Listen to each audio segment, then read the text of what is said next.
పప్పు అనపకాయ కావాలా? నా స్టైల్, పూర్తిగా నా స్టైల్. చాలా బాగుంటుంది, చాలా టేస్ట్, చాలా రుచి.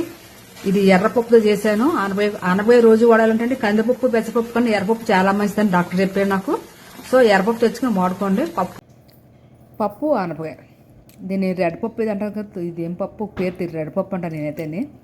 ఇంగ్లీష్ నేమ్ తెలియదు.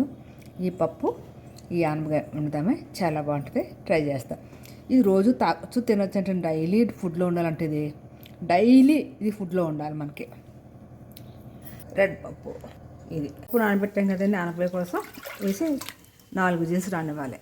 పసుపు, ఉప్పు, 1 డ్రాప్ ఆయిల్, స్పూన్ వేస్తే పొంగదు పప్పు. ది ఇండియస్ వెల్ కుక్కర్ చూసారా, 4 విజిల్స్.